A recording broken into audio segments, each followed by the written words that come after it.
Shalom Bapak Ibu yang dikasihi Tuhan Yesus Kristus. Selamat malam bagi semua yang berada di Indonesia dan selamat sore bagi yang berada di Jerman dan sekitarnya, dan selamat pagi bagi yang berada di Amerika dan Kanada. Kita bersyukur pada saat ini dapat bertemu lagi dalam pembelajaran firman dalam Zoom, skema Adonai, dan channel YouTube bersama pembicara kita Bapak Pendeta Dr. Daniel Palungan, MTH. Mari materi kita pada saat ini adalah eksposisi kitab Kolose 2 ayat 1 sampai 15 dengan tema sesudah menerima Yesus, sesi yang keempat. Kita awali dengan doa lebih dahulu. Mari kita berdoa.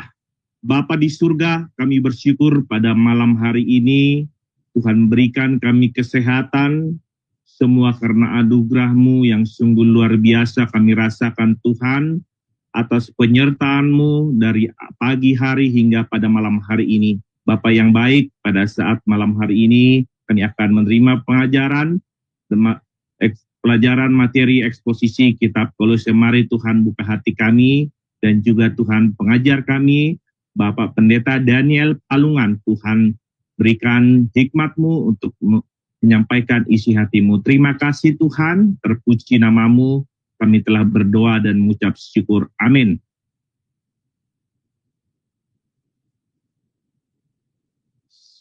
Sebelum pembelajaran, kita akan menyaksikan profil singkat materi kita saat ini. Silakan operator untuk menampilkan.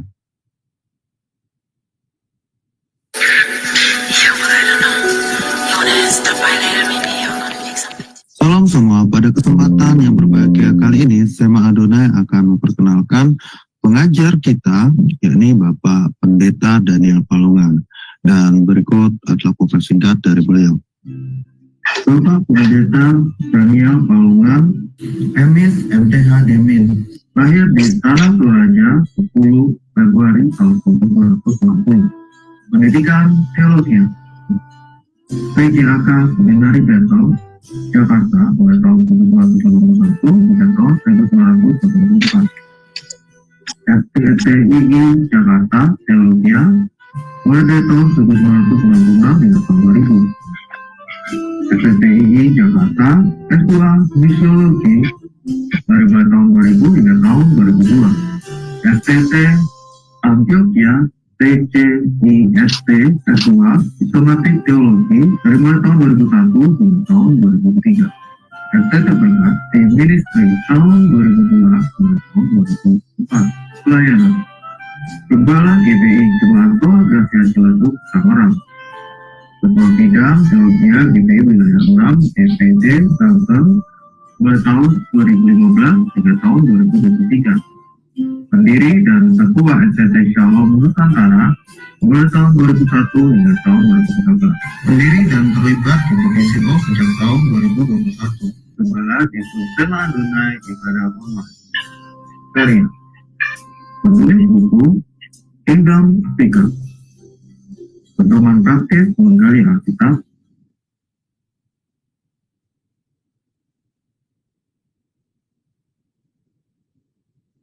Terima kasih bagi operator buat profil singkat pembicara kita malam ini. Tiba saatnya saya akan menyapa beliau. Shalom Pak Daniel, apa kabarnya Pak? Shalom Pak Ramsis, terima kasih, ya keadaan baik di Tuhan. Puji Tuhan, kiranya Bapak dalam sehat-sehatnya, selalu dalam perlindungan Tuhan. Selanjutnya, saya serahkan ke Bapak untuk memaparkan materi kita pada malam hari ini. Kami persilakan Pak.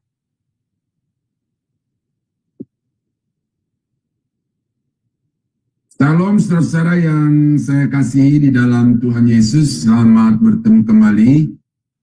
Kita bersyukur walau banyak pergumulan, tetapi Kita berterima kasih bahwa Tuhan selalu memberikan kepada kita kekuatan dan penghiburan. Nah, pada malam hari ini kita akan melanjutkan pembahasan kita tentang kitab Kolose. Dan kita sudah sampai di Kolose pasal 2 yang pada malam ini kita akan bahas adalah ayat 1 sampai dengan ayat yang ke-15. Nah, jadi apa yang sedang dibahas oleh Paulus di dalam perikop ini, itu yang kita mau coba untuk menggali, menemukan, kemudian kita memahami dan menerapkan di dalam kehidupan kita sehari-hari. Ini sangat penting bagi jemaat untuk mengerti apa yang dimaksudkan oleh firman Tuhan, dan khusus bagi pelayan-pelayan Tuhan yang diberi kepercayaan untuk menyampaikan firman Allah. Pelajaran ini sangat menolong agar saudara dapat menyampaikan firman Tuhan itu sesuai dengan pikiran dari penulis. Ya, karena kalau seorang pengkhotbah berbicara di depan jemaat, mengambil dari sebuah nats sebagai landasan khotbahnya, tetapi kemudian apa yang selanjutnya diuraikan itu tidak sesuai dengan alur pikir dari penulis, maka sesungguhnya itu adalah sebuah penyesatan. Ya, di dalam Alkitab itu ada dua penyesatan. Pertama adalah penyesatan iman, yaitu orang-orang yang berusaha membuat orang yang tadinya percaya Yesus sebagai Tuhan, kemudian meragukan atau bahkan menolak Yesus sebagai Tuhan. Itu adalah penyesatan iman. Penyesatan yang kedua adalah penyesatan pikiran.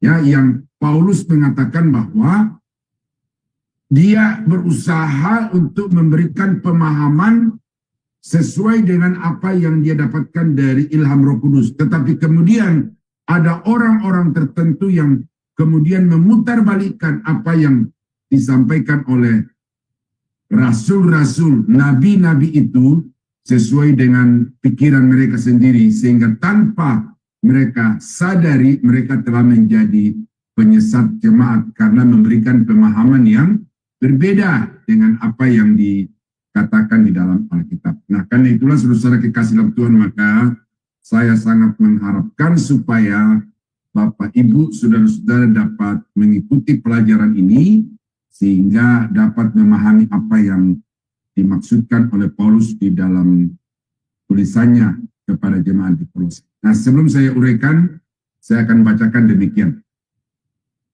Karena aku mau supaya kamu tahu betapa beratnya perjuangan yang kulakukan untuk kamu dan untuk mereka yang di Laodikia dan untuk semuanya yang belum mengenal aku pribadi. Supaya hati mereka terhibur dan mereka bersatu dalam kasih sehingga mereka memperoleh segala kekayaan dan keyakinan pengertian dan mengenal rahasia Allah, yaitu Kristus. Sebab di dalam Dialah tersembunyi segala harta hikmat dan pengetahuan. Hal ini kukatakan supaya jangan ada yang memperdayakan kamu dengan kata-kata yang indah. Sebab meskipun aku sendiri tidak ada di antara kamu, tetapi di dalam roh aku bersama-sama dengan kamu, dan aku melihat kamu dengan sukacita, tertib hidupmu, dan keteguhan imanmu dalam Kristus. Kamu telah menerima Kristus Yesus Tuhan kita, karena itu hendaklah hidupmu tetap di dalam Dia. Hendaklah kamu berakar di dalam Dia dan dibangun di atas Dia. Hendaklah kamu bertambah teguh dalam iman yang telah diajarkan kepadamu, dan hendaklah hatimu melimpah dengan syukur. Hati-hatilah supaya jangan ada yang menawan kamu dengan filsafatnya yang kosong dan palsu menurut ajaran turun-temurun dan roh-roh dunia, tetapi tidak menurut Kristus. Sebab dalam Dialah berdiam secara jasmania seluruh kepenuhan kealahan, dan kamu telah dipenuhi di dalam Dia. Dialah kepala semua pemerintah dan penguasa. Dalam Dia kamu telah disunat, bukan dengan sunat yang dilakukan oleh manusia, tetapi dengan sunat Kristus yang terdiri dari penanggalan akan tubuh yang berdosa. Karena dengan Dia kamu dikuburkan dalam baptisan, dan di dalam Dia kamu turut dibangkitkan juga oleh kepercayaanmu kepada kerja kuasa Allah yang telah membangkitkan Dia dari orang mati. Kamu juga meskipun dahulu mati oleh pelanggaranmu dan oleh karena tidak disunat secara lahiriah, telah dihidupkan Allah bersama-sama dengan Dia sesudah Ia mengampuni segala pelanggaran kita dengan menghapuskan surat hutang yang oleh ketentuan-ketentuan hukum mendakwa dan mengancam kita. Dan itu ditiadakannya dengan memakukannya pada kayu salib. Ia telah melucuti pemerintah-pemerintah dan penguasa-penguasa dan menjadikan mereka tontonan umum dalam kemenangannya atas mereka. Nah, demikianlah pembacaan kita saudara-saudara dari perikop yang kita pilih pada malam ini atau sesuai dengan urutan yang ditulis oleh Paulus. Dan kalau kita baca hanya sekedar membaca seperti itu saudara, maka sangat sedikit apa yang kita bisa dapatkan dari sana. Tetapi kalau kita coba untuk merenungkan, menggali lebih dalam, membaca lebih serius, lebih teliti, lebih detail, maka pada akhirnya kita akan mengeluarkan dari dalam. Nah, ini namanya eksposisi. Eks itu keluar, posisi itu letak, berarti memposisikan keluar atau di luar. Nah, karena itu maka sangat wajib bagi saudara-saudara untuk membaca Alkitab itu berulang-ulang, ya. Membaca berulang-ulang supaya nanti akan ketahuan apa yang sedang dibahas oleh penulis. Nah, topik kita pada malam ini secara garis besar itu adalah setelah menerima Yesus Kristus. Karena dikatakan di dalam ayat yang ke-6, kamu telah menerima Yesus Kristus. Nah, jadi ketika Paulus menulis surat ini, jemaat di Kolose itu sudah terhimpun dalam satu perkumpulan jemaat yang percaya kepada Yesus, dan kepada mereka ini Paulus menuliskan apa yang mereka harus lakukan sesudah menerima Yesus Kristus. Tetapi sebelum sampai kepada poin itu, ayat yang pertama sampai dengan ayat yang kelima, kita baca di situ saudara bahwa Paulus itu melakukan satu perjuangan yang berat.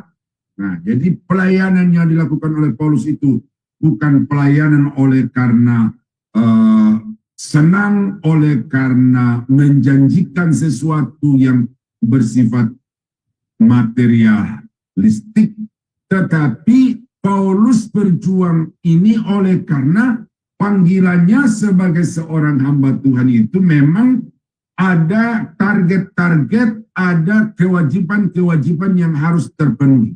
Ya, jadi untuk yang sudah mengenal Dia secara pribadi maupun yang belum mengenal Dia secara pribadi, itu Paulus senantiasa berjuang dengan sekuat tenaga, dengan sepenuh hati, dengan tujuan. Nah, jadi apa yang Paulus mencapai melalui perjuangan yang berat itu dikatakan di dalam ayat yang kedua, ya.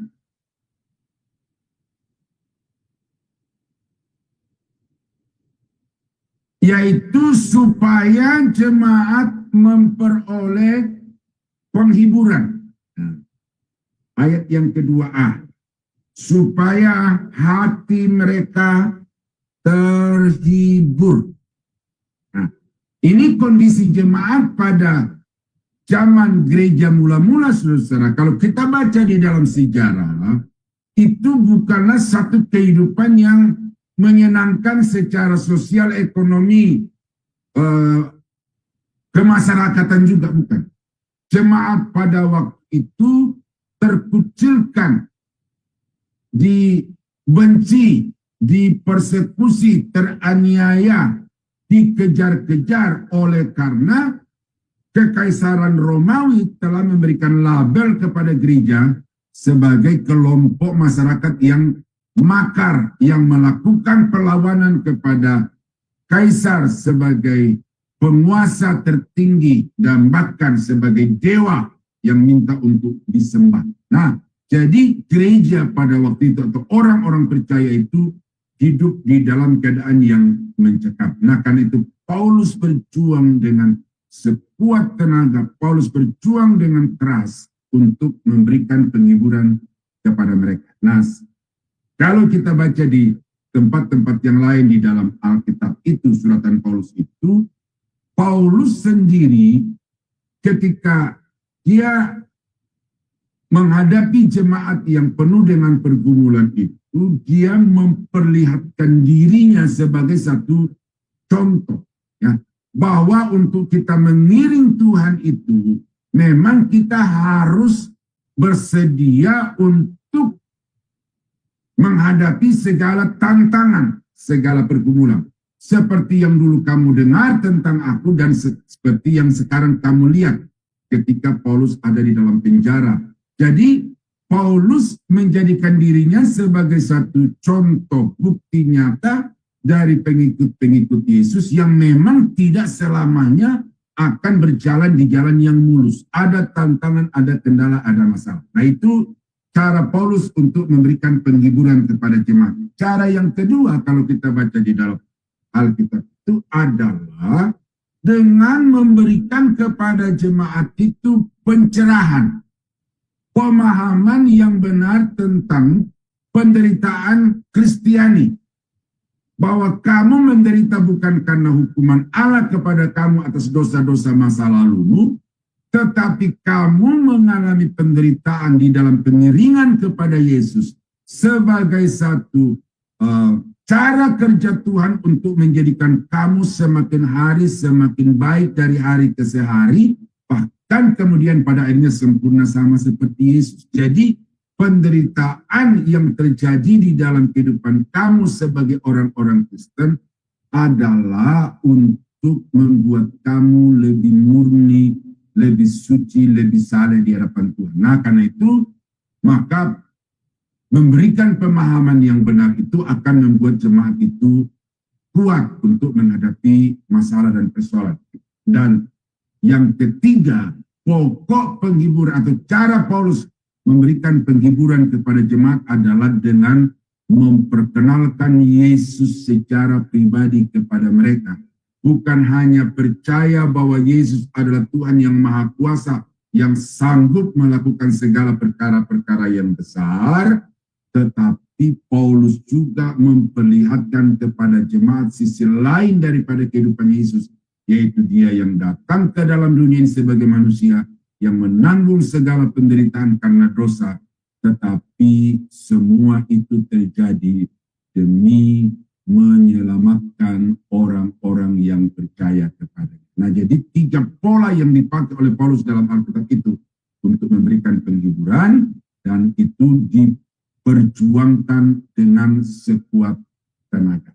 Nah, yang kedua, apa yang menjadi tujuan Paulus di dalam perjuangan yang berat untuk jemaat-jemaat yang sudah ada dan juga untuk jemaat-jemaat yang dalam proses untuk diinjili dan dijangkau bagi kerajaan Allah adalah supaya jemaat itu hidup di dalam kesatuan, ya, dan supaya mereka bersatu di dalam kasih. Ini hakikat gereja. Paulus perjuangkan di dalam pelayanannya dan khusus kepada jemaat di Kolose, bahwa sebagai jemaat yang sudah menyerahkan diri karena percaya atau karena iman kepada Yesus Kristus, maka kita di dalam hidup ini harus mewujud nyatakan satu sikap hidup atau warna hidup Kristiani yang sejati, yang tidak dimiliki oleh dunia, yaitu hidup di dalam persatuan yang terikat oleh kasih.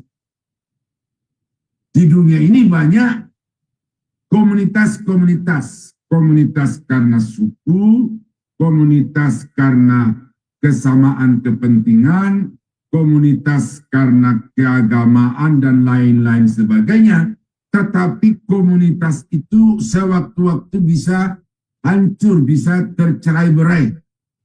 Tetapi komunitas baru yang didirikan oleh Yesus melalui Roh Kudus, yaitu gereja, itu tidak akan mungkin bisa dihancurkan dengan kekuatan apapun. Satu, karena dia dibangun di atas batu karang yang teguh, yaitu Yesus Kristus, yaitu iman bahwa Yesus adalah Mesias, anak Allah yang hidup. Dan yang kedua, karena orang-orang percaya itu terikat di dalam kasih. Nah, ini saya harap supaya saudara bisa memahami ini, kemudian serta-merta langsung melihat kepada gereja-gereja yang ada di sekitar saudara. Apakah harapan dan perjuangan Paulus ini sudah terwujud ataukah masih harus diperjuangkan terus-menerus? Nah, ini penting Bapak Ibu, karena gereja-gereja sekarang itu membangun komunitas lalu bersatu berdasarkan kepemimpinan, ya, kekuatan kepemimpinan dari gembala sidang atau pimpinan sinodenya. Persekutuan-persekutuan Kristen itu dibangun oleh karena kesamaan denominasi. Persekutuan-persekutuan Kristen itu terbentuk oleh karena kesamaan status sosial. Ya, Bapak Ibu mungkin pernah mendengar di Jakarta ada gereja yang mengadakan ibadah khusus untuk pembantu-pembantu. Ya, saya tidak tahu apa latar belakang dari pendeta itu untuk mengadakan itu. Mungkin karena dia pikir tingkat berpikir dari pembantu-pembantu ini berbeda dengan majikan-majikan yang wawasannya lebih luas, lebih dalam. Lalu karena itu dibikin kelompok khusus supaya memberikan firman dengan bahasa yang sudah dimengerti. Mungkin itu salah satu. Tetapi salah satu yang saya lihat di situ adalah bahwa adanya pengelompokan dalam gereja sehingga antara majikan tuan nyonya itu agak sungkan untuk duduk bersama-sama dengan pembantu-pembantu di dalam gereja pada saat beribadah. Nah, jadi itu dua hipotesa yang saya bisa pahami, yang bisa saya paparkan, tetapi dugaan saya lebih berat kepada bahwa tuan nyonya itu agak sungkan untuk duduk dengan pembantu-pembantu di dalam gereja. Nah, dengan demikian dapat nampak dengan jelas bahwa perjuangan Paulus untuk mempersatukan gereja itu adalah perjuangan yang terus-menerus secara lintas generasi sampai kepada kedatangan Tuhan pada kali yang kedua. Oleh karena di dalam satu gereja lokal saja itu ada pengelompokan, di dalam satu wilayah itu ada denominasi-denominasi yang saling bersaing, bahkan kemudian saling bermusuhan satu dengan yang lain. Itu realita fakta yang kita temukan sekarang ini. Antara aliran Protestan dengan aliran Pentakosta karismatik, antara Katolik dengan Protestan. Itu ada satu jarak yang membuat ketiga aliran ini tidak saling rukun, tidak saling bergandeng tangan untuk menjangkau dunia bagi kerajaan Allah. Karena itu kita melihat bagaimana saling jelek-menjelekan ini. Ya, saya baru tadi agak siang tadi itu menemukan satu khotbah dari seorang pendeta yang bagaimana dia membanggakan karismatik, kemudian menyebut satu merek gereja aliran Protestan yang bagi dia itu katanya ya bukan karismatik. Jadi apa? Jadi ada semacam satu kesombongan rohani yang menganggap kelompoknya lebih hebat daripada kelompok yang lain, alirannya lebih hebat daripada aliran yang lain. Ini sikap hidup yang harus kita berantas sebagai jemaat Tuhan, sebagai hamba-hamba. Ya, bahwa ada Roma Katolik, bahwa ada Ortodoks, bahwa ada Protestan, bahwa ada karismatik, itu warna, itu liturgi.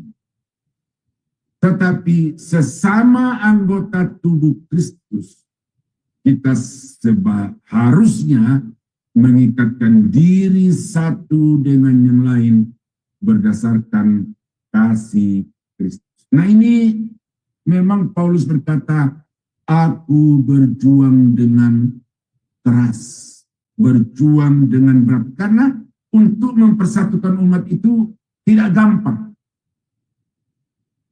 Saya sebagai mantan gembala kerbau, untuk mempersatukan kerbau di dalam satu kandang gampang. Ya. Kalau ada satu yang agak egois mau menyeruduk teman yang lain, itu saya bisa cambuk dia. Lalu kemudian selanjutnya hidup dengan rukun dalam satu kandang yang besar. Nah, tetapi untuk jemaat itu, saudara-saudara, ini sangat berat. Nah, karena itulah maka Paulus berkata, aku berjuang dengan keras, berjuang dengan sekuat tenaga, supaya jemaat itu hidup dalam kesatuan. Nah, yang berikut apa yang diperjuangkan oleh Paulus adalah supaya jemaat itu memperoleh pengertian yang benar, ya, sehingga mereka memperoleh pengertian, kekayaan dan keyakinan pengertian. Aku berjuang itu kaitkan dengan ayat 1. Aku berjuang dengan sekuat tenaga supaya jemaat itu dapat memiliki pengertian yang benar. Berarti Paulus di sini tidak hanya bikin KKR, tidak hanya bikin kebangunan rohani, tidak hanya bikin penginjilan di dalam pelayanannya, tetapi juga ada pengajaran. Dan ini tidak gampang, Bapak Ibu. Ketika kita mengajak jemaat untuk berpikir di dalam memahami Alkitab itu tantangannya juga tidak gampang. Saya sudah mengalami lebih dari 20 tahun di dalam bidang pendidikan ini. Ada orang-orang apalagi yang latar belakangnya pendidikan tinggi, kemudian punya jabatan di tengah-tengah masyarakat, kemudian punya posisi di dalam gereja. Itu tidak mudah untuk meruntuhkan asumsi, pandangan, keyakinan mereka. Jadi mengajar itu, saudara-saudara, harganya mahal. Tetapi Paulus tidak peduli berapapun harganya, jemaat itu harus dibina, harus didewasakan. Nah, karena itu maka Paulus berjuang dengan sekuat tenaga. Nah, lalu perjuangan Paulus yang berikutnya dengan sekuat tenaga itu adalah supaya jemaat mengenal rahasia Allah, yaitu Kristus Yesus, ya. Supaya mengenal rahasia Allah, yaitu Kristus Yesus. Ini pergumulan juga, ya, bagi hamba-hamba Tuhan, bagi gembala-gembala. Kalau penginjil membawa jemaat sampai percaya bahwa Yesus itu adalah Tuhan. Saya percaya Yesus adalah Tuhan. Tetapi bagaimana supaya jemaat itu bertumbuh di dalam pengenalan yang benar akan Yesus Kristus? Itu tidak segampang yang kita bayangkan, tidak segampang membolak-balikan tangan. Itu perlu satu perjuangan yang teramat berat. Oleh karena kalau kita mau mengajarkan Yesus ini kepada jemaat, maka kita akan menjumpai hal-hal yang irasional, ya, yang tidak dapat dijangkau oleh akal, oleh kepandaian manusia, bahkan yang paling jenius sekalipun.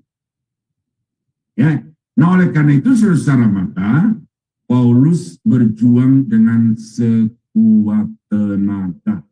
Supaya apa? Supaya jemaat itu pada satu sisi percaya kepada Yesus sebagai Tuhan dan Juru Selamat, tetapi pada sisi yang lain, Paulus mengharapkan supaya jemaat itu memiliki pengenalan yang benar akan Yesus Kristus. Dan karena itu, saudara, kalau kita belajar teologi, ya, dalam doktrin sistematika teologi itu ada pelajaran khusus tentang kristologi.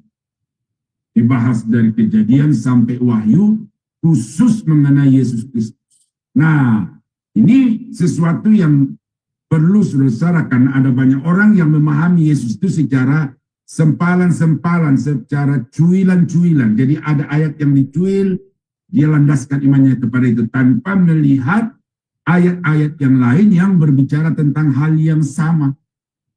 Maka banyak orang yang gagal paham. Saksi Yehova, orang penganut Yesua Amasya, gagal memahami Yesus sebagai Tuhan yang diperkenalkan oleh perjanjian baru.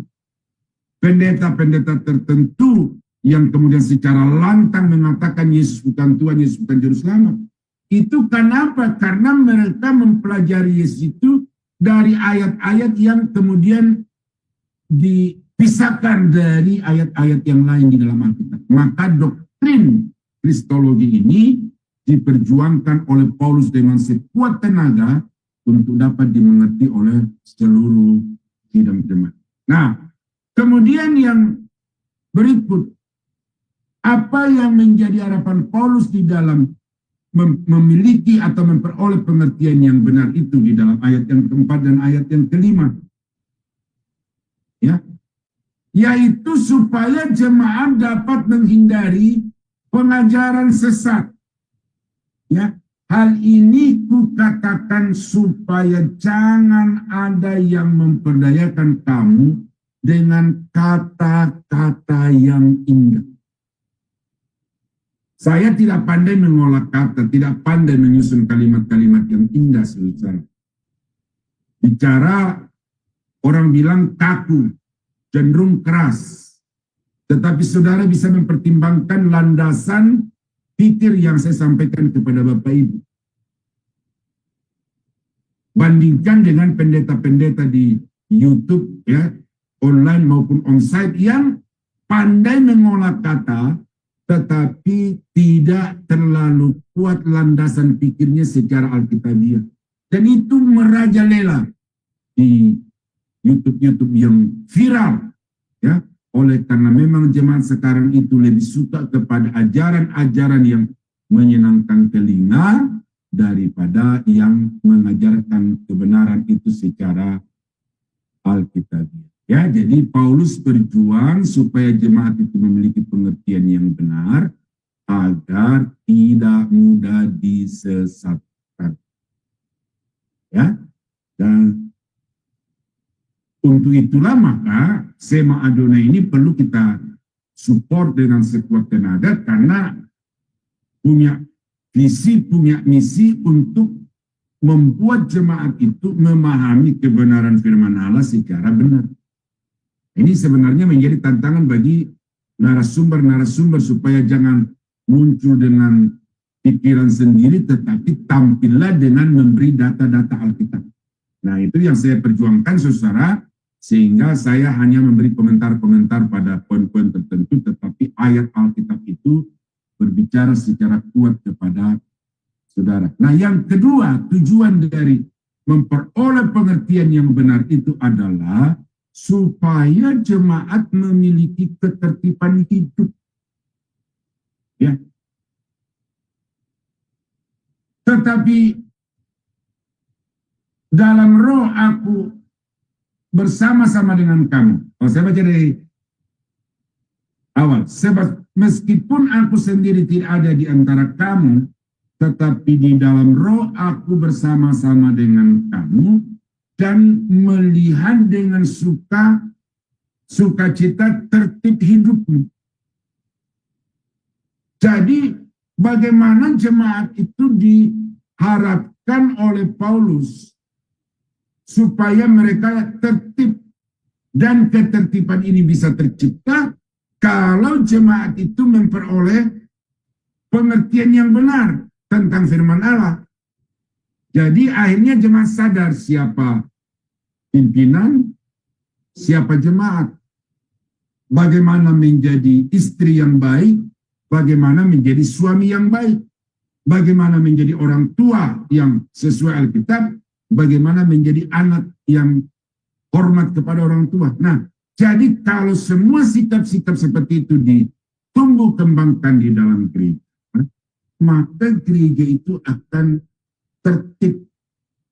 Ya, akan tertib. Tetapi kita melihat sekarang, saudara, walaupun sudah ada Alkitab begitu jelas berbicara, kemudian ada anggaran dasar, anggaran rumah tangga, tetapi kemudian kita melihat bahwa terjadi perkelahian, terjadi pemberontakan, terjadi pembangkangan di dalam gereja. Nah, kenapa?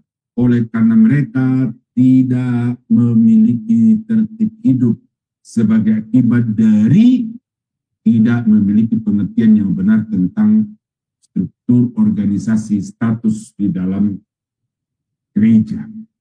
Nah, kemudian yang ketiga, apa yang menjadi tujuan dari jemaat memperoleh pengertian yang benar itu adalah supaya jemaat teguh di dalam iman. Nah, jadi mereka waktu pertama kali mendengar Injil, mereka punya obsesi yang begitu besar karena surga penuh dengan kemuliaan, karena mengiringi Yesus penuh dengan kemenangan. Tetapi kemudian di dalam perjalanan selanjutnya itu ada tantangan, ada masalah, ada persoalan. Nah, jemaat yang tidak memiliki pemahaman iman yang benar, ketika masalah itu datang, maka menjadi goyah imannya. Ini persoalan dan pengalaman para gembala-gembala ya terhadap jemaat, karena ada banyak jemaat yang selalu saja ketika ada masalah itu komplain, bahkan pergi ke orang-orang pintar, pergi ke dukun-dukun dan bukan mempercayakan hidupnya sepenuhnya kepada Tuhan. Nah, jadi perlu saudara-saudara bahwa jemaat itu memiliki pengetahuan yang benar. Karena itu seorang pendeta harus memberikan pengetahuan yang benar itu kepada jemaat, sebagaimana Paulus telah memberikan kepada jemaat itu pengajaran yang benar. Nah, itu ayat yang ke-1 sampai dengan ayat yang ke-5. Nah, kemudian ayat yang ke-6 sampai dengan ayat yang ke-8. Ya, saya bacakan ulang. Kamu telah menerima Kristus Yesus Tuhan kita. Nah, jadi itu pernyataannya. Sudah kamu terima Yesus itu sebagai juru selamat. Nah, selanjutnya apa? Nah, ini yang perlu. Jadi, sesudah menerima Yesus itu apa? Apakah kemudian kita bangga, saya sudah menjadi anak Tuhan, saya sudah menjadi pewaris kehidupan yang kekal di dalam surga, atau bagaimana? Nah, ini. Karena itu, hendaklah hidupmu tetap di dalam Dia. Hendaklah kamu berakar di dalam Dia dan dibangun di atas Dia. Hendaklah kamu bertambah teguh dalam iman yang telah diajarkan kepadamu, dan hendaklah hatimu melimpah dengan syukur.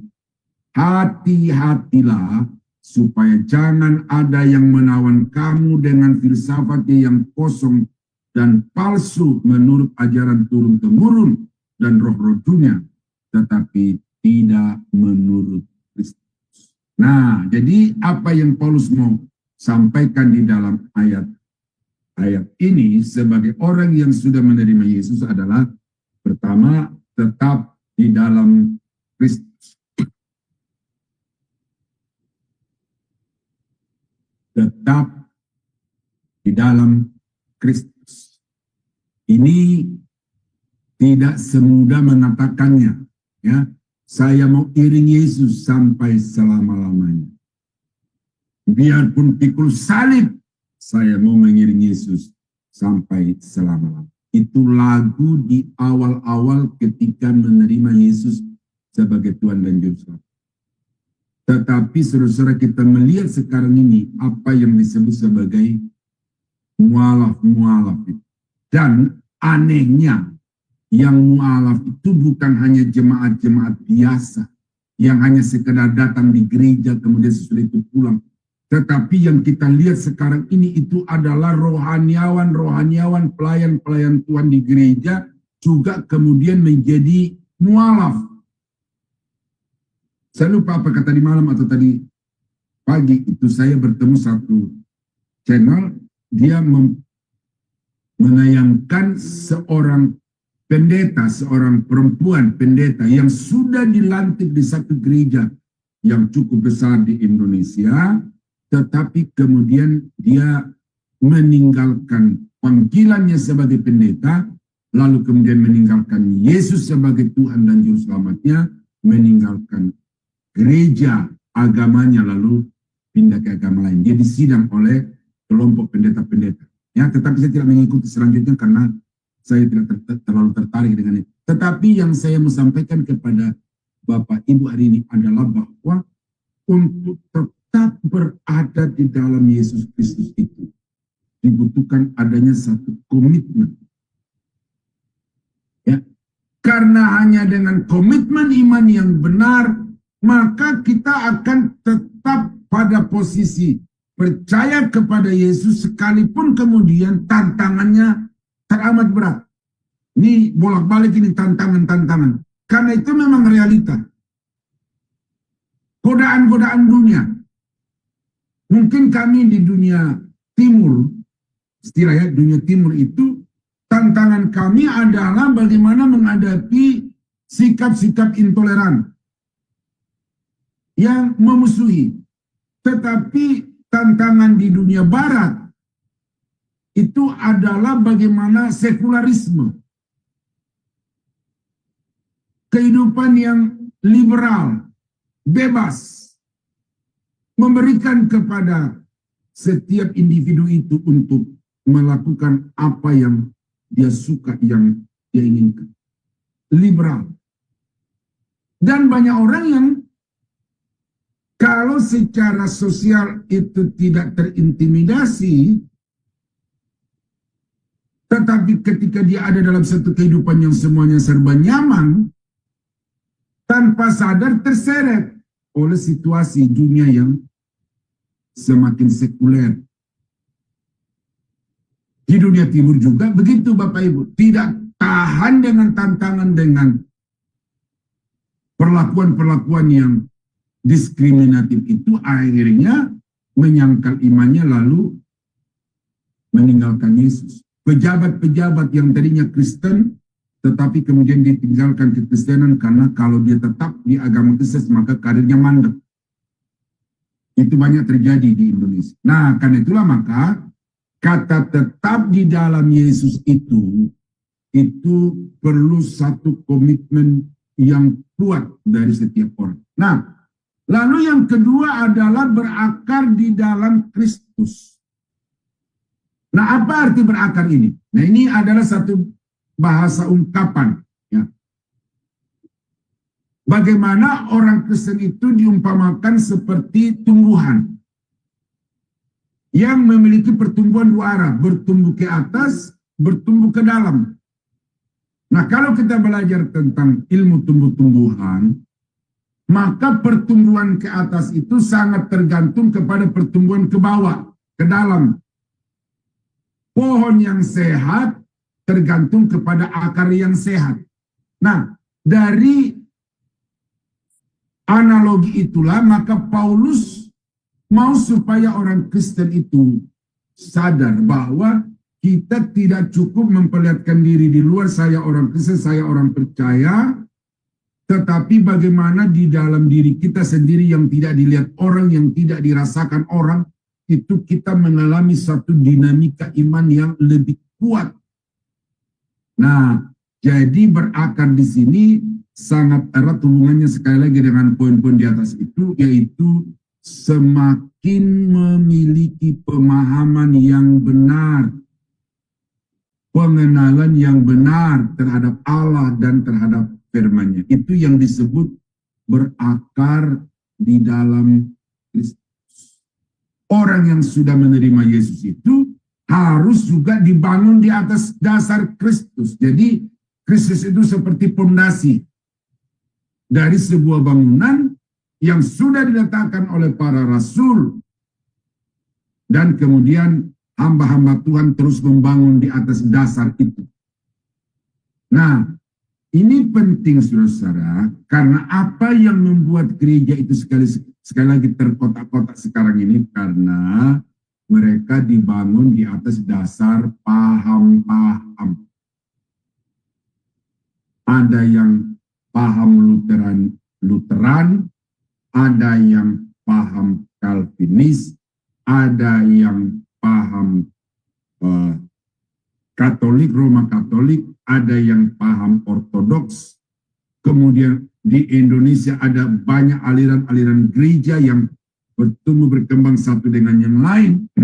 Jadi bukan dibangun di atas dasar Kristus dan pengajarannya itu semuanya berpusat kepada Kristus, tetapi sekarang itu sudah dibangun berdasarkan paham-paham dogmatis, dipengaruhi oleh wibawa seorang pendeta, wibawa seorang pimpinan gereja. Dan ini hati-hati, tanpa saudara sadar itu saudara dibangun tepat digeser sedikit dari pondasi dasarnya. Ya, saya walaupun bukan ahli bangunan, tetapi saya cukup lama menjadi tukang bangunan. Ya, bahwa pondasi itu sangat kuat dan sebuah rumah yang kuat itu, bangunan yang kuat itu hanya bangunan yang tiang-tiangnya berdiri di atas pondasi yang sudah ditetapkan itu. Nah, kalau sampai saudara itu berdiri di luar daripada iman kepada Yesus Kristus, ya tunggu saatnya saudara akan menjadi orang Kristen yang tumbang, akan hancur oleh karena godaan-godaan. Ya, jangankan angin tornado seperti di Amerika, itu angin biasa saja di Indonesia itu akan menghancurkan bangunan. Nah, karena itu maka saudara perlu dibangun di atas dasar Yesus. Nah, kemudian bertambah teguh. Kata bertambah di sini berarti apa? Ada satu dinamika. Saudara tidak boleh statis, tetapi harus dinamis. Nah, pemahaman saudara tentang Alkitab, pemahaman saudara tentang Kristus, pemahaman saudara tentang Allah harus bertambah. Ya, ada teman yang sampai hari ini kalau saya menyinggung satu pokok doktrin tertentu, saya tidak mempanjang lebar di situ karena saya sudah tahu orang ini, yaitu penganut paham oneness. Dasarnya dia adalah aku dan Bapa satu. Jadi hanya itu saja. Dia tidak melihat Alkitab yang lain yang berbicara tentang keterpisahan Bapa dari anak. Terpisah dalam arti pribadi yang berbeda. Jadi bagi dia, Yesus itu ya Bapa, Bapa itu ya Yesus. Jadi tidak ada dua pribadi. Nah, jadi statis imannya. Pemahamannya stuck. Karena itulah maka saudara, di dalam gereja perlu ada pendalaman Alkitab. Bible study. Ya. Karena itu akan membuat jemaat itu imannya akan semakin bertambah. Semakin bertumbuh, semakin kuat. Imannya akan dinamis. Tetapi kalau hanya ibadah-ibadah, kemudian khotbah-khotbahnya itu hanya tentang kesaksian-kesaksian dan cerita-cerita lelucon, ini iman jemaat akan mandek. Nah, karena itulah Paulus mengatakan bahwa kamu harus bertambah teguh di dalam imanmu kepada Tuhan. Lalu, senantiasa mengucap syukur. Orang yang sudah menerima Yesus sebagai Tuhan dan Juru Selamat, hidupnya harus selalu penuh dengan ucapan syukur. Ya, karena apapun yang terjadi di dalam hidup ini, itu semua ada di dalam pengetahuan Tuhan, ada rancangan Tuhan, dan di balik semua yang terjadi itu, ada sesuatu yang indah yang Tuhan sediakan. Dan karena itu maka orang Kristen harus selalu mengucap syukur. Ya. Hari ini saudara, kalau saya mau mengikuti mau sendiri, saya seharusnya tidak ada di Zoom ini, karena ponakan saya yang waktu kecil saya asuh dan sampai sekarang dia begitu dekat dengan saya, itu meninggal iparnya dan dekat dari rumah kami. Semua keluarga pergi, tetapi saya tidak pergi. Jadi galau hidup ini. Kakak saya masih belum dikubur, kita masih terus-menerus setiap hari berbicara tentang itu, jadi pikiran ini galau. Tetapi dalam peristiwa-peristiwa yang seperti itu, bagaimana sebagai anak Tuhan? Ya, harus dipercayai bahwa Tuhan punya waktu untuk setiap orang. Tuhan punya cara untuk memanggil setiap orang itu berbeda-beda satu dengan yang lain. Oleh karena itu, maka kita sebagai orang Kristen harus mengucap syukur bahkan di dalam keadaan yang paling susah sekali. Nah, jadi itu orang Kristen. Nah, kemudian ayat yang ke-8, nah ini penting. Ya, bukan penting ya, ini saya mau tegaskan lagi. Hati-hatilah supaya jangan ada yang menawan kamu dengan filsafatnya yang kosong dan palsu, menurut ajaran turun-temurun dan roh-roh dunia, tetapi tidak menurut. Ini hati-hati. Ya, selalu saya katakan di dalam kelas homiletik itu bahwa mimbar-mimbar gereja sekarang itu sudah diisi oleh filsuf, sehingga apa yang disampaikan oleh pendeta itu kepada jemaat bukan lagi ajaran Alkitab, tetapi sudah ajaran filsafat, bahkan lebih membanggakan masa lalu pengalaman hidupnya lebih daripada ajaran Alkitab.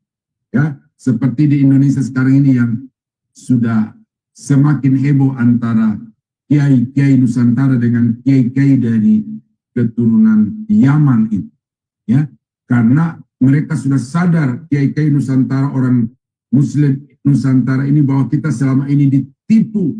Mereka katakan mereka adalah keturunan langsung dari Nabi, tetapi setelah ditelusuri, ternyata mereka itu adalah orang-orang yang mengklaim, tetapi tidak punya bukti-bukti secara ilmiah.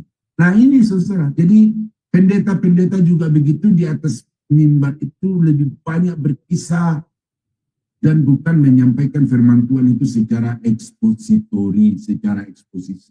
Ya, jadi karena itu maka jemaat harus waspada. Pengajaran sesat tidak akan pernah berhenti. Pengajaran sesat akan terus disemangati oleh iblis, akan terus disupport oleh iblis, sehingga mereka akan juga semakin masif pelayanan penjangkauannya. Dan ingat bahwa yang dicari itu bukan orang non-Kristen, tetapi yang dicari itu adalah orang-orang Kristen. Kalau saudara tidak waspada, hati-hati, saudara akan dimangsa oleh tipu muslihat dari orang-orang yang kelihatannya berwawasan, kelihatannya berpengetahuan, tetapi sebenarnya tidak memiliki pemahaman yang benar tentang firman Tuhan. Itu ayat yang ke-6 sampai 8. Ayat yang ke-9 sampai dengan ayat yang ke-10, di sini Paulus menjelaskan tentang kealahan Yesus Kristus. Sebab di dalam Dia berdiam secara jasmani seluruh kepenuhan kealahan, dan kamu telah dipenuhi di dalam Dia. Dialah kepala semua pemerintah dan penguasa.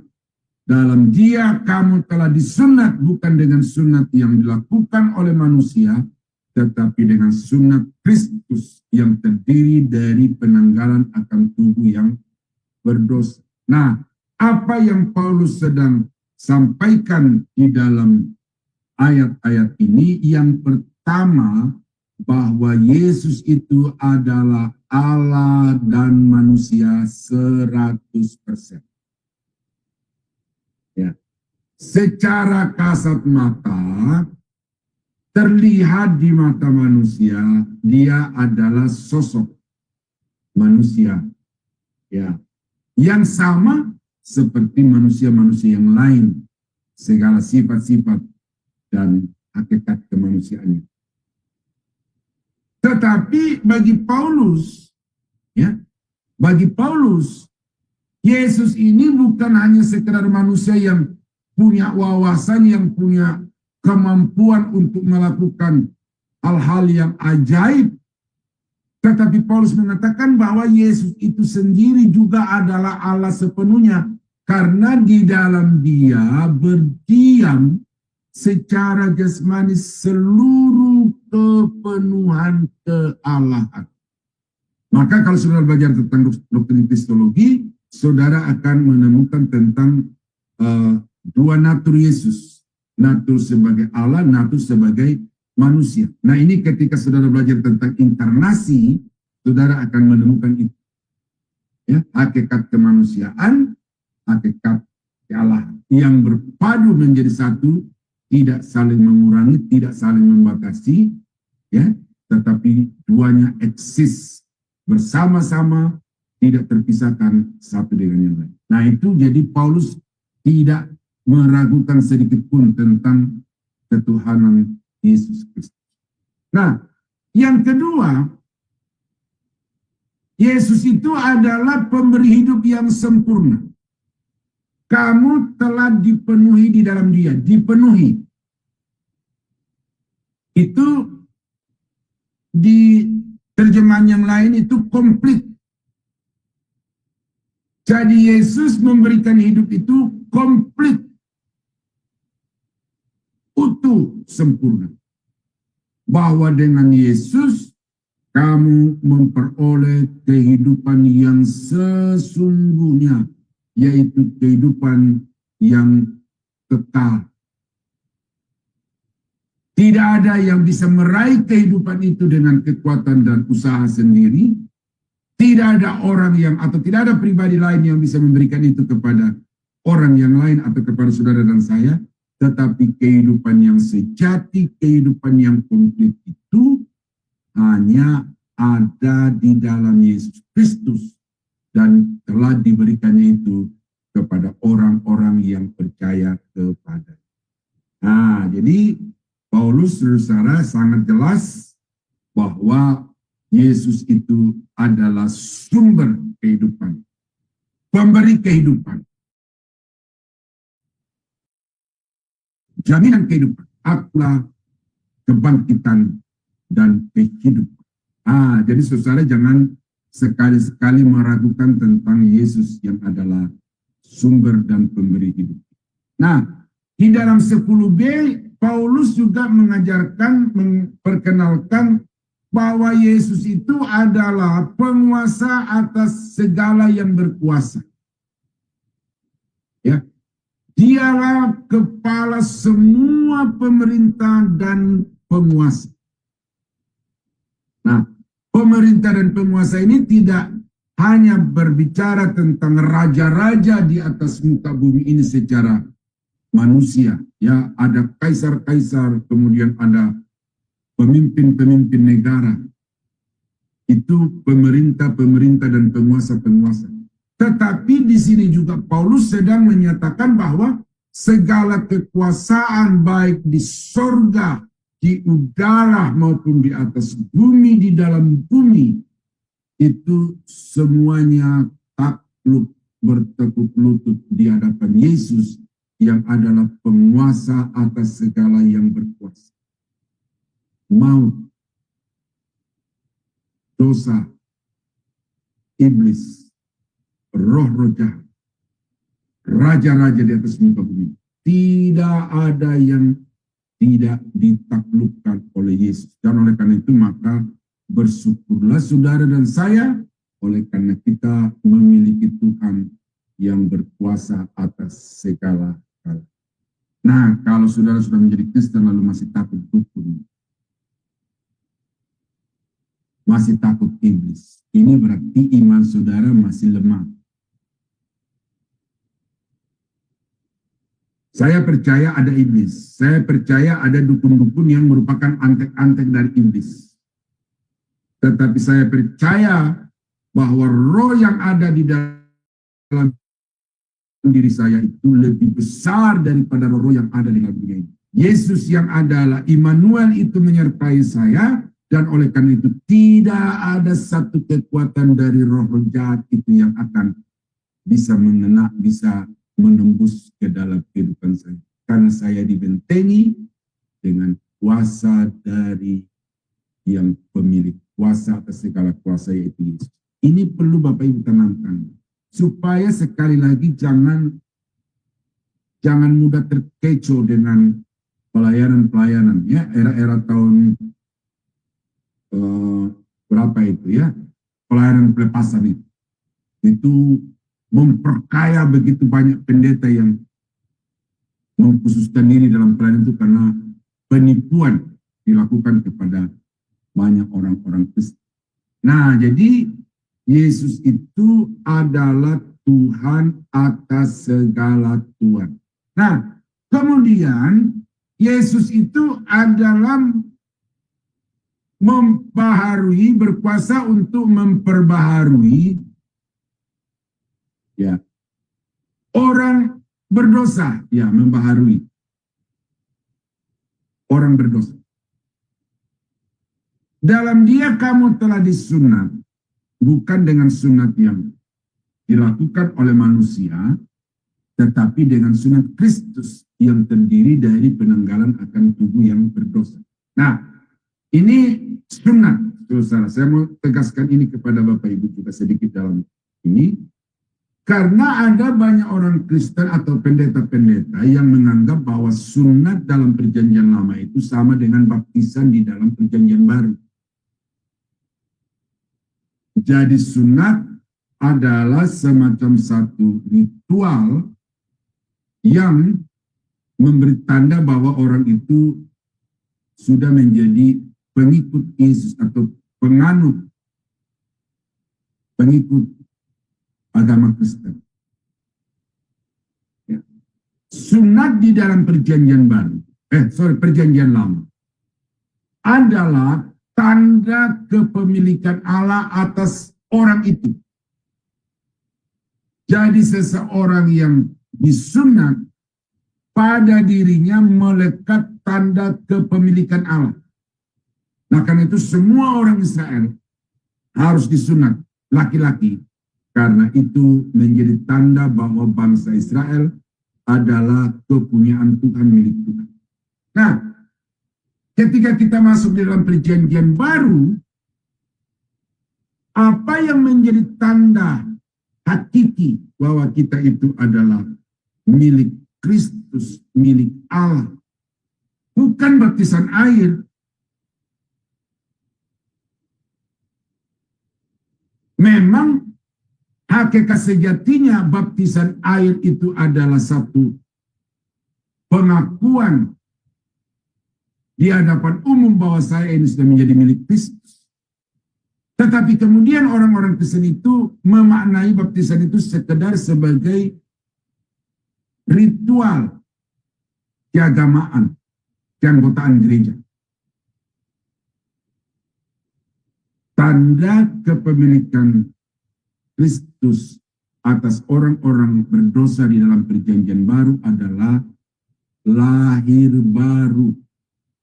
Lahir baru. Karena itu sunat di dalam perjanjian lama harusnya sejajar dengan lahir baru di dalam perjanjian baru. Karena hanya orang yang lahir baru yang menjadi milik Allah, yang menjadi milik Kristus. Tidak semua orang yang dibaptis itu milik Kristus, milik Tuhan. Karena ada orang yang dibaptis hanya karena aturan gereja, hanya karena kebutuhan-kebutuhan tertentu seperti mau menikah, maka harus dibaptis dan lain sebagainya. Tetapi tanda mutlak dari orang yang menjadi milik Kristus itu adalah lahir baru. Nah, di sini Paulus mengatakan bahwa siapa yang membuat kamu menjadi manusia baru itu? Tidak lain adalah Yesus. Nah, jadi di sini saudara, saya akan kembangkan sedikit di sini. Kalau di dalam Yohanes pasal 3 ayat 3 dan 5 kita di situ sudah sangat yakin bahwa yang melahirbarukan seseorang itu adalah Roh Kudus, tetapi ternyata di dalam ayat yang lain dan juga khusus dalam ayat ini bahwa sesungguhnya Yesus juga itu adalah pribadi yang melahirbarukan. Nah, itu ada ayat lain kalau saudara cari ya, lahir baru oleh Yesus Kristus ya, itu ada di. Nah, jadi itu Paulus memberikan kepada jemaat di Kolose siapakah Yesus itu. Ya, selain di dalam pasal 1 ayat 15 dan seterusnya itu kita sudah bahas, dan di sini ditegaskan lagi siapa Yesus dalam keyakinan, pemahaman, dan pengajaran Paulus. Yesus adalah Allah sejati, manusia sejati. Yesus adalah pemberi hidup yang sempurna. Yesus adalah penguasa atas segala yang berkuasa. Dan Yesus adalah pembaharu kehidupan orang-orang berdosa. Nah, sedikit kita sampai di ayat yang ke-12-15 tentang baptisan, tetapi secara khusus di ayat 12 ya, karena di ayat ya di ayat 12 saja di sini Bapak Ibu ya, bukan di 12 sampai 15. Jadi apa hakikat baptisan itu menurut Paulus? Karena dengan dia kamu dikuburkan dalam baptisan, dan di dalam dia kamu turut dibangkitkan juga oleh kepercayaanmu kepada kerja kuasa Allah yang telah membangkitkan dia dari orang mati. Nah, ini saya tidak membahas baptisan ini secara menyeluruh Bapak Ibu ya, tetapi dari apa yang Paulus katakan di sini itu bahwa baptisan itu adalah semacam visualisasi ya, figurasi dari penguburan. Jadi orang yang sudah mengaku percaya kepada Yesus Kristus, dia harus dikuburkan. Karena dia telah mati terhadap hidup yang lama. Ya, itu hakikat baptisan. Karena itu baptisan tidak dapat diberlakukan bagi orang yang belum sadar akan hidupnya yang lama, yang busuk, yang rusak di hadapan Tuhan, yang membuatnya menuju kepada maut. Orang yang dibaptis itu adalah orang yang sadar akan hidupnya yang penuh dengan kejahatan, kemudian dia bertobat terima Yesus sebagai Tuhan dan Juru Selamat, dan oleh karena itu dia membuat satu pengakuan di hadapan jemaat dan di hadapan Tuhan bahwa dia telah mati terhadap hidup yang lama. Maka kematiannya itu digambarkan di dalam penguburannya, di dalam baptisan. Nah, kemudian bangkit dari antara orang mati, Yesus bangkit dari antara orang mati, itu juga digambarkan di dalam kehidupan orang Kristen dengan keluar dari air itu. Jadi hidup yang lamanya itu dikuburkan, kemudian dia menjadi hidup yang baru di dalam Kristus Yesus. Nah, ini tidak berarti bahwa baptisan itu menyucikan dosa. Ini hati-hati Bapak Ibu. Ya, karena ada banyak pendeta-pendeta yang punya keyakinan seperti itu, bahwa baptisan itu menyucikan dosa, karena begitu kita keluar dari air itu, kita menjadi manusia yang baru. Bukan seperti itu.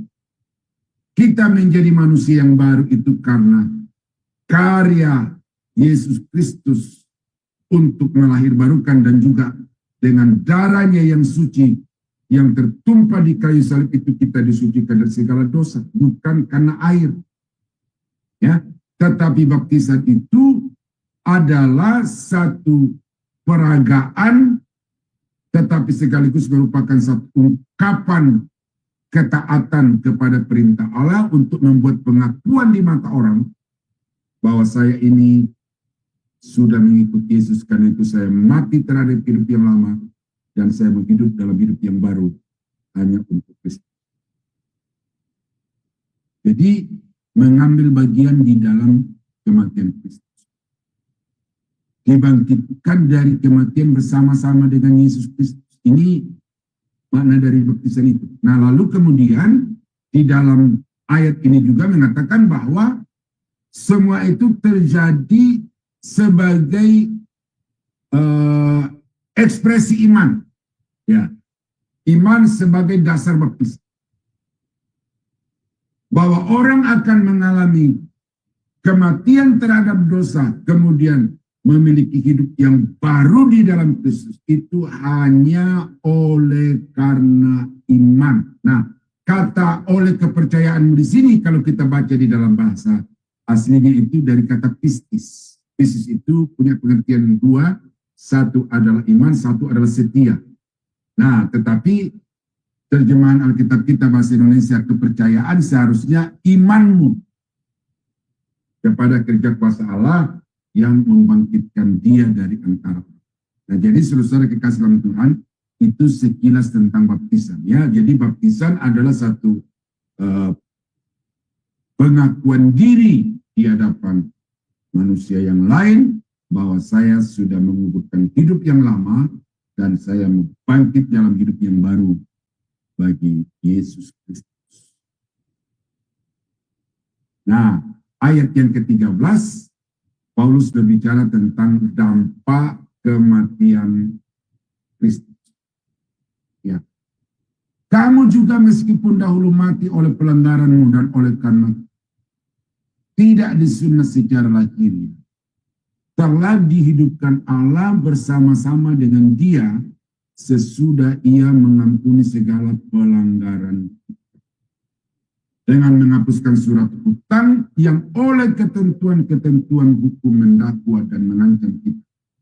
Dan itu ditiadakannya dengan memakukannya pada kayu salib. Ia telah melucuti pemerintah-pemerintah dan penguasa-penguasa dan menjadikan mereka tontonan umum dalam kemenangannya atas mereka. Nah, apa yang terjadi sesudah Yesus bangkit dari antara orang mati itu bagi orang-orang percaya adalah bahwa orang itu kemudian mengalami kehidupan kembali. Dahulu mati oleh pelanggaran-pelanggaranmu karena tidak disunat secara lahiriah, tetapi telah dihidupkan Allah bersama-sama dengan Kristus. Nah, apa arti dihidupkan di sini, Pak? Saudara mesti baca kembali di dalam perintah Tuhan Kejadian pasal 2. Ya, semua pohon dalam taman ini boleh kamu makan buahnya. Tetapi tentang pohon pengetahuan baik dan jahat, kamu jangan memakannya, karena pada saat kamu memakannya, kamu akan mati. Nah, apa arti mati bagi Adam dan Hawa? Ketika mereka makan buah itu, Hawa memberikannya kepada Adam dan Adam juga menikmatinya. Secara jasmani mereka tetap hidup. Apa buktinya? Bahwa ketika Allah datang ke dalam taman itu, Allah mencari-cari Adam, di manakah engkau? Dan kemudian atas panggilan atau atas suara Tuhan itu, Adam dan Hawa memberi jawaban. Ya, saudara baca itu, dalam Kejadian pasal 3 itu. Jadi, secara jasmani, Adam dan Hawa masih hidup. Tetapi mati. Nah, mati dalam arti apa? Mereka mengalami putus hubungan dengan Tuhan. Yang tadinya mereka hidup penuh kemuliaan di hadapan Tuhan, sehingga ada relasi yang harmonis, ada relasi yang tanpa batas antara Adam dan Hawa dengan Allah.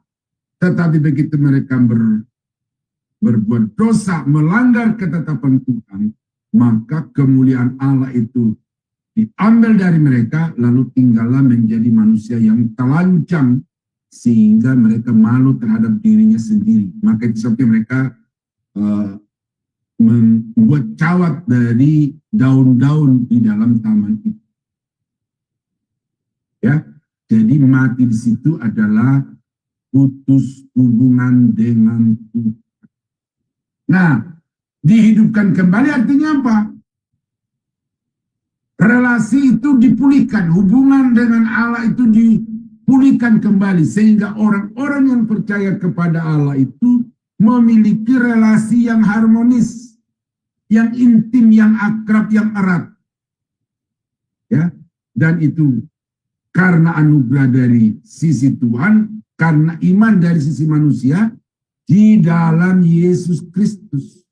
Nah, artinya apa di sini Bapak Ibu? Bahwa untuk seseorang dapat berelasi kembali dengan Tuhan, tidak ada jalan lain kecuali saudara beriman kepada Yesus sebagai Tuhan dan Juru Selamat. Karena hanya di dalam Yesus, Allah menyediakan pengampunan yang sempurna bagi semua orang-orang berdosa.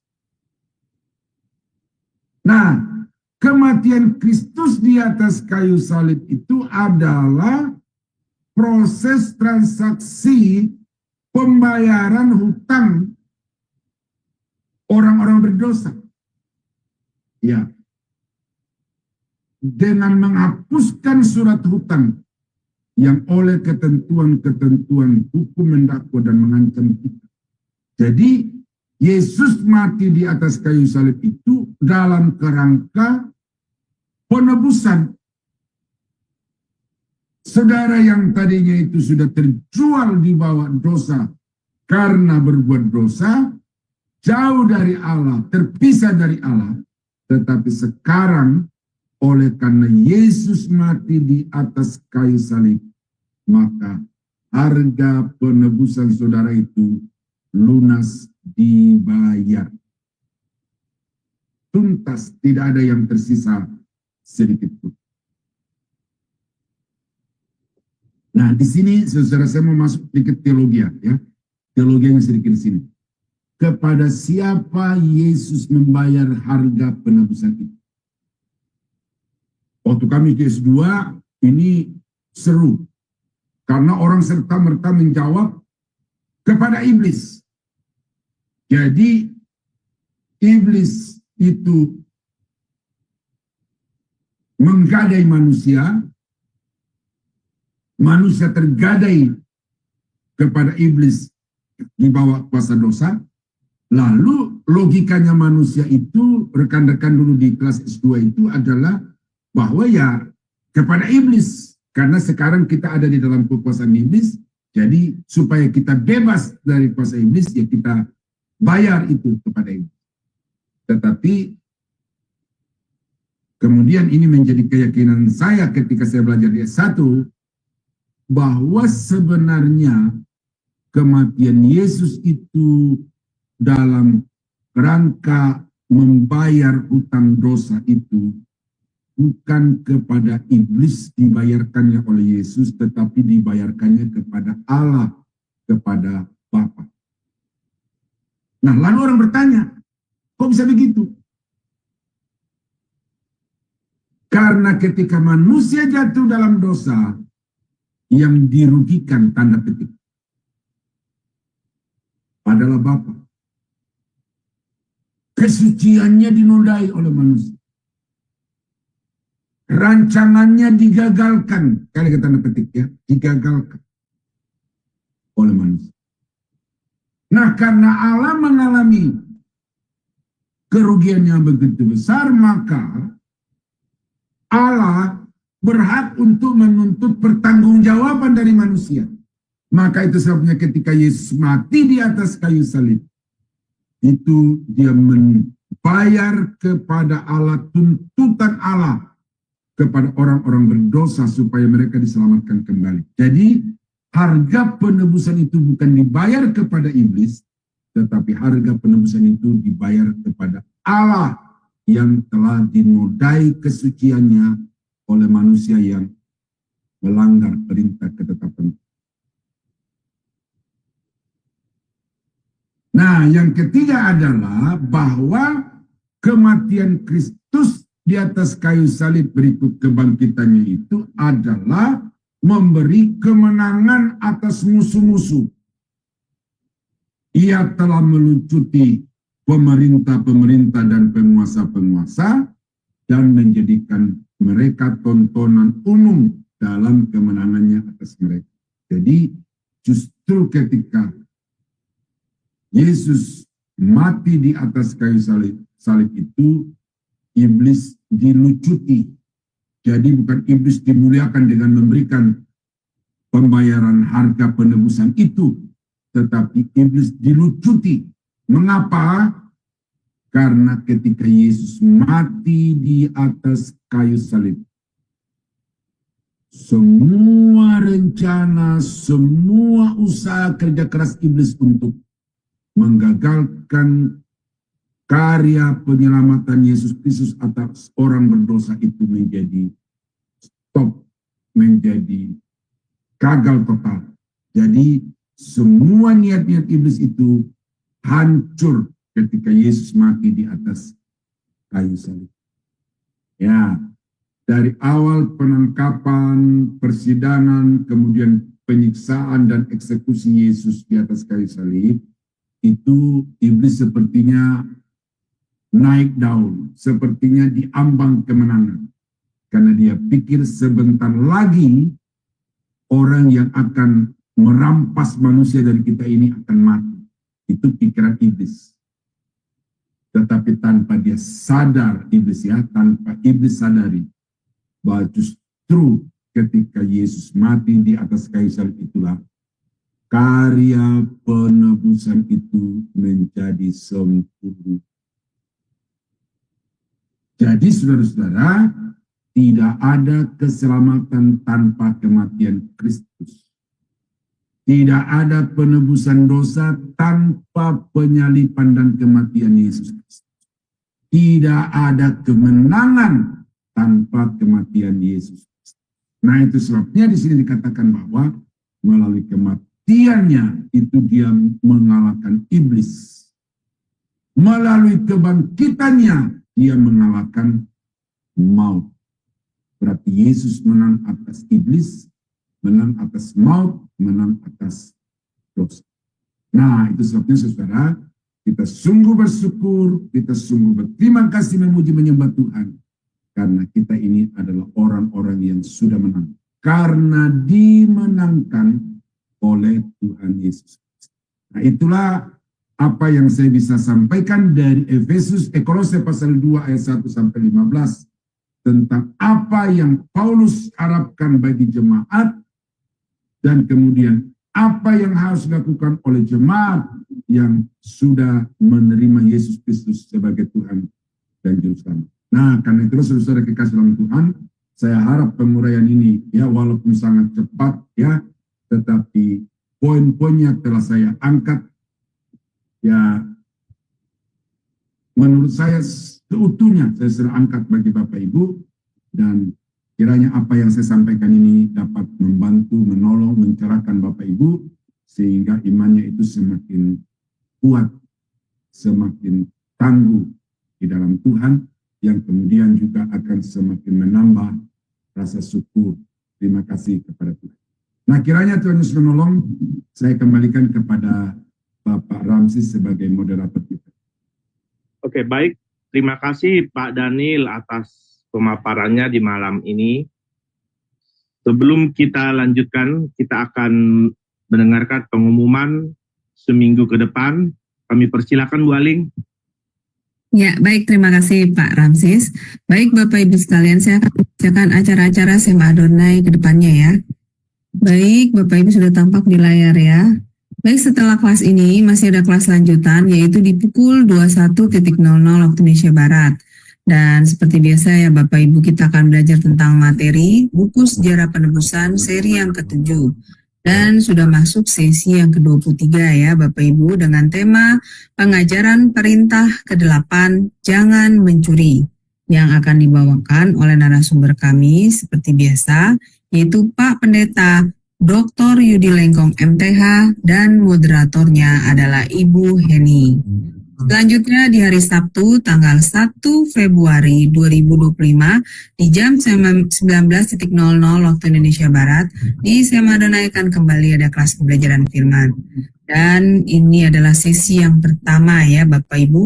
Kita akan belajar tentang tema manajemen kehidupan yang akan dibawakan oleh narasumber kami, yaitu Pak Pendeta Dr. Hudus Pardede MTH, dan moderatornya adalah Ibu Aling, saya sendiri. Selanjutnya di jam 21.00 waktu Indonesia Barat masih ada kelas pembelajaran firman yang terakhir ya Bapak Ibu, dan kita akan belajar seperti biasa bahasa Ibrani, dan ini sudah masuk sesi yang ke-29 dengan temanya Translating Quartal Verb yang akan dibawakan oleh narasumber kami seperti biasa Pak Evangelis Erikson Ritonga BTH, dan moderatornya adalah Bro Agus. Selanjutnya ini adalah renungan pagi Sema Adonai Bapak Ibu, diadakan setiap hari mulai dari hari Senin sampai dengan Sabtu, dimulai dari jam 5.30 pagi waktu Indonesia Barat dan dilayani oleh hamba-hamba Tuhan yang sangat memberkati. Jadi Bapak Ibu, untuk renungan pagi Sema Adonai ini dapat Bapak Ibu ikuti lewat Zoom Sema Adonai atau lewat channel YouTube Cahaya Firman. Dan bagi Bapak Ibu yang belum subscribe channel YouTube baru kami, Cahaya Firman, tolong subscribe ya Bapak Ibu. Dan juga bagi Bapak Ibu yang telah mensubscribe channel YouTube kami, Cahaya Firman, tolong subscribe sekali lagi ya Bapak Ibu, dikarenakan channel Cahaya Firman kami yang terdahulu telah terhapus oleh tim kami tanpa disengaja. Jadi Bapak Ibu tolong subscribe sekali lagi ya channel Cahaya Firman kami dengan penulisan @cahayafirman strip C3X. Selanjutnya juga Bapak Ibu tolong subscribe juga channel YouTube kami yang bernama Sema Adonai Plus dengan penulisan @Sema Adonai Extra. Dikarenakan di channel YouTube Sema Adonai Plus kami ini, Bapak Ibu bisa melihat keseluruhan rekap dari acara-acara channel Cahaya Firman yang terhapus dahulu. Dan juga tolong bantu share ya Bapak Ibu channel Cahaya Firman ini kepada yang lain, supaya semakin banyak juga orang-orang yang bisa mengikuti keseluruhan acara-acara Sema Adonai lewat channel Cahaya Firman, terutama program-program Sema Adonai yang tidak di-live-kan di channel-channel lain, seperti program Renungan Pagi Sema Adonai, kemudian Renungan Pagi dari Bapak Gembala kami sendiri, yaitu Pak Pendeta Daniel Palungan, yang diadakan setiap hari Jumat 1 kali dalam seminggu, dan juga ibadah online Sema Adonai. Dengan Bapak Ibu membantu men-share channel Cahaya Firman kepada yang lain, Bapak Ibu telah membantu channel kami untuk menjadi semakin berkembang dan juga menjadi berkat bagi banyak orang. Terima kasih Bapak Ibu atas perhatiannya. Tuhan berkati. Saya kembalikan kepada Pak Ramsis sebagai moderator untuk melanjutkan acara selanjutnya. Dipersilakan Pak. Baik, terima kasih Bu Aling. Itulah kegiatan kita dalam Zoom Sema Adonai dan YouTube Cahaya Firman di beberapa minggu ini. Nah, ke depan Bapak Ibu yang ingin bertanya, kami persilakan lebih dahulu untuk present lebih dahulu sehingga operator dapat membukanya. Kami persilakan.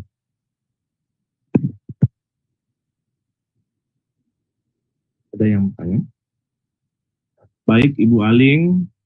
Ya, baik, saya dulu. Terima kasih ya Pak Ramsis untuk kesempatannya ya. Shalom, selamat malam Pak Daniel. Pak, saya mau menanyakan yang terakhir itu Pak. Dikatakan bahwa tadi kan dengan sebentar ya Pak, saya buka dulu. Nah, dikatakan bahwa di sini Pak yang terakhir itu memberi kemenangan atas musuh. Berarti kematian Yesus ya Pak. Dan dikatakan di sana bahwa iblis tadi kan merasa bahwa dia sudah menang ya Pak. Mengapa Pak iblis itu maksudnya dia bisa punya pikiran bahwa dia sudah menang? Apakah dia tidak tahu Pak Daniel natur dari Yesus itu ada dua gitu, manusia dan ilahi? Ya silakan Pak Daniel. Iya, terima kasih Bu Aling. Jadi iblis itu bukan pribadi yang maha tahu, ya. Jadi bukan pribadi yang maha tahu.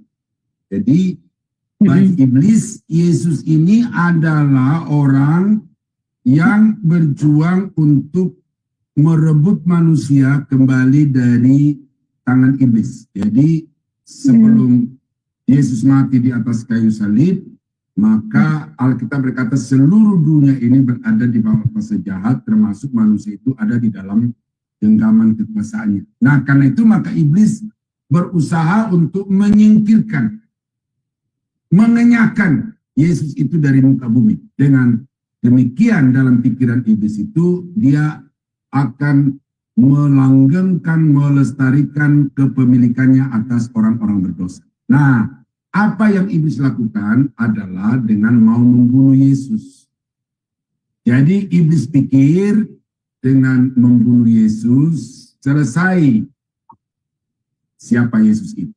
Nah, tetapi tanpa disadari atau tanpa dipahami oleh iblis bahwa sesungguhnya tujuan Yesus datang ke dalam dunia ini adalah untuk mati di atas kayu salib. Nah, jadi iblis tanpa sadar dia sedang menjadi alat di dalam tangan Tuhan untuk menggenapi rancangannya di dalam Yesus Kristus untuk menyelamatkan orang-orang berdosa. Jadi itu Ibu. Jadi dari sudut pandang iblis dengan matinya Yesus, maka tidak ada lagi orang yang mengganggu iblis sebagai pemilik atas umat manusia. Tetapi tanpa iblis tahu bahwa sesungguhnya dengan matinya Yesus di atas kayu salib, maka kepemilikan orang-orang berdosa itu kembali menjadi milik Tuhan sepenuhnya. Nah, itu jadi maksudnya begitu. Iya, luar biasa ya Pak, Tuhan kita ya Pak. Siapa yang tidak, jadi ya iblis itu tidak tahu ya Pak, maksudnya ya karena ketidakmengetahuannya ya Pak Daniel, makanya dia merasa sudah menang, ternyata dia menjadi alat ya Pak bagi Tuhan untuk menggenapi karyanya. Luar biasa. Iya, terima kasih Pak Daniel untuk pencerahannya. Ya, silakan Pak Peter sebentar. Oke, selanjutnya Pak Peter, kami persilakan Pak sampaikan pertanyaannya Pak. Loh, ya. Iya, salam Pak Daniel. Halo Pak Peter. Mohon maaf, saya tadi maksudnya agak sedikit terlambat. Saya tidak tahu itu di pembahasan di ayat 4-nya itu sudah seberapa jauh, cuman saya sempat dapat slide-nya Pak. Di ayat 4 itu menghindari pengajaran sesat. Kalau saya baca di ayat 4-nya ini, hal ini kukatakan supaya jangan ada yang memperdaya kamu dengan kata-kata yang indah. Saya ingin perdalam di sini, Mbak. Memperdaya kamu dengan kata-kata yang indah ini kan justru ini terjadi di dalam gereja dari atas mimbar, Pak. Nah, ketika jemaat yang awam ini mendengar hal-hal yang kayak begitu, bagaimana proteksi mereka terhadap pengajaran-pengajaran yang kayak begitu seperti yang di slide Bapak tadi itu, Pak. Menghindari pengajaran sesat, Pak. Ya, terima kasih Pak Hans ya. Kita justru kalau kita baca di dalam ayat 1 sampai 3, apa yang Paulus lakukan untuk memproteksi jemaat dari tipu muslihat, memperdaya dengan kata-kata yang muluk-muluk itu baca dari ayat yang kedua Pak. Ya, supaya mereka memperoleh segala kekayaan dan keyakinan pengertian. Ada poin itu di ayat 2. Jadi jemaat itu perlu dicerahkan. Ya, perlu dicerahkan. Perlu diajar doktrin kristologi, dalam hal ini kan Paulus memperkenalkan Yesus. Perlu mengenal Yesus itu secara utuh. Tadi saya katakan itu doktrin kristologi dari Kejadian sampai Wahyu. Nah, banyak sekarang pendeta-pendeta itu yang berkhotbah dengan begitu semangatnya, antusiasnya dari atas mimbar dengan mencuplik ayat-ayat tertentu tentang Yesus tanpa melihat sebelumnya secara keseluruhan dari Kejadian sampai Wahyu. Nah, orang-orang seperti ini karena punya kelihayan, kemahiran berkata-kata dan kemudian mempersona di atas panggung, memikat jemaat di atas mimbar, maka jemaat yang bodoh-bodoh itu, jemaat yang bodoh-bodoh itu terpedaya oleh mereka. Nah, Paulus melakukan antisipasi terhadap penipu-penipu itu memproteksi jemaat dengan dari penipuan itu adalah dengan mengajarkan doktrin-doktrin Alkitab itu secara komprehensif. Nah, ini menjadi tantangan bagi saya dan bagi Pak Peter untuk jemaat-jemaat yang kita layani itu. Jangan sampai mereka itu terpedaya. Nah, bagaimana supaya mereka tidak terpedaya? Ya, Bapak dan saya harus bertanggung jawab untuk mengajarkan Alkitab itu kepada jemaat. Kalau pendetanya tidak mengerti Alkitab, hanya banyak dongeng dari atas mimbar, ya jangan salahkan jemaat kalau kemudian jemaat itu ditipu oleh penipu-penipu itu. Jadi maaf nih kata-katanya agak kasar ini, tapi memang ya kata itu supaya kamu jangan diperdaya kan. Kata diperdaya itu kan ditipu itu. Saya kira itu Pak Frans. Jadi proteksinya adalah ajari jemaat itu pemahaman Alkitab yang benar dan doktrin Alkitabiah secara menyeluruh. Itu Pak. Oke. Ya, ya Pak. Terima kasih Pak. Yang jadi masalah ini kan kalau misalkan ya itu kalau kita lakukan face to face orang per orang Pak, tapi yang karena yang jadi masalah itu ketika orang sudah ada di dalam suatu komunitas gereja tertentu, dia tidak akan pernah mendengar orang yang di luar komunitas gereja yang lain gitu. Tapi secara face to face itu bisa Pak. Makasih Pak. Ya. Jadi saya komentari lagi, itulah sekarang Pak yang membuat saya kenapa saya bergelut dengan program ini dan jalur pelayanan ini, karena keprihatinan atas kondisi jemaat-jemaat di Indonesia yang lebih mengidolakan pendetanya, yang sudah dikasih kacamata kuda oleh pendeta-pendetanya, sehingga tidak lagi mau terbuka terhadap kebenaran.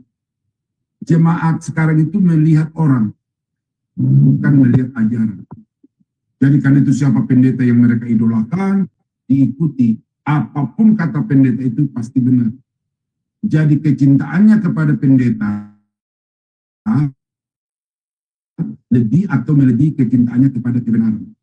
Saya kira itu Pak. Dan ini Bapak melihat bagaimana kebersamaan kita dari tahun 2000 berapa itu Pak ya. Dan Bapak sudah bisa melihat itu bagaimana teman-teman kita itu yang sudah level pendeta-pendeta tetapi masih melihat orangnya lebih daripada ajarannya. Dan ini ironi karena pendeta-pendeta yang punya level pengetahuan jemaat, ya, lebih melihat orang daripada melihat ajaran.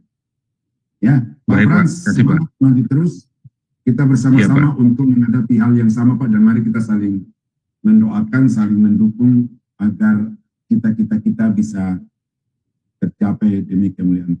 Amin. Ya, baik. Saya kira Pak Ramses, ya. Silakan. Ya, terima kasih Pak atas pemaparannya malam ini. Kami sangat diberkati oleh pemaparan Bapak pada malam hari ini. Sebelumnya kami persilakan Pak Daniel untuk memberikan closing statement malam ini sekaligus menutup di dalam doa Pak. Kami persilakan Pak. Ya. Jadi saudara-saudara, pada malam ini kita melihat siapa hamba Tuhan yang benar itu. Dan hamba Tuhan yang benar itu sudah diperlihatkan oleh Paulus bagi kita bahwa perjuangan kita itu membawa jemaat kepada Yesus Kristus sebagai Tuhan dan Juru Selamat. Kemudian dari sisi jemaat, saudara sudah melihat juga apa yang Paulus tekankan bahwa saudara tidak cukup menjadi percaya kepada Yesus, tidak cukup menjadi orang Kristen, tetapi saudara harus memiliki iman yang dinamis, iman yang bertumbuh. Dan iman yang bertumbuh itu tidak harus bertambah di dalam pengetahuan Alkitab yang benar, ya, pengetahuan yang benar tentang Alkitab, lalu bertumbuh di dalam pengenalan akan Allah, pengenalan akan Yesus Kristus. Nah, ini merupakan satu penekanan di akhir pertemuan kita pada malam ini supaya saudara bisa melihat siapa hamba Tuhan yang wajib saudara dukung, yang wajib saudara ikuti, dan bagaimana saudara dapat hidup sebagai seorang anak. Nah, kiranya Roh Kudus dapat menjelaskan secara lebih rinci detail di dalam hidup saudara, sehingga saudara dapat seperti yang diharapkan oleh Paulus pada malam ini. Tuhan Yesus memberkati.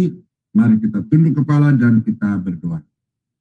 Bapa di surga, terima kasih untuk malam ini. Kami sudah belajar banyak dari pikiran Rasul Paulus yang tertuang di dalam Kolose pasal 2 ayat 1 sampai 15. Kiranya apa yang sudah kami pelajari pada malam ini ya Tuhan, itu boleh semakin memperdalam pengetahuan kami terhadap firman Allah, memperdalam pengenalan kami tentang Yesus Kristus, dan juga boleh semakin memperkuat iman kami. Terima kasih untuk rekan-rekan yang begitu setia dan dengan rendah hati mau mengikuti pelajaran ini. Kiranya Tuhan puaskan mereka dengan kebenaran firman-Mu melalui pencerahan Roh Kudus, supaya apa yang mereka belum bisa pahami dari apa yang saya sampaikan, maka mereka dapat mengetahuinya secara langsung dari Roh Kudus dan firman. Terima kasih Bapak, kami akan mengakhiri sesi pembelajaran eksposisi kitab Kolose pada malam ini di dalam nama Yesus Tuhan dan Juru Selamat kami. Haleluya. Saudara-saudara sidang jemaat yang dikasihi Tuhan, kiranya anugerah dari Allah Bapa di dalam surga, damai sejahtera dari Tuhan kita Yesus Kristus, dan persekutuan kuat kuasa Roh Kudus kiranya menyertai kita sekalian dari sekarang sampai selama-lamanya. Dalam nama Yesus kami akhiri pembelajaran kami pada malam ini. Haleluya. Amin. Baik, terima kasih Pak Daniel dan juga Bapak Ibu semua. Sampai jumpa lagi di pembelajaran selanjutnya. Selamat malam, Tuhan Yesus memberkati.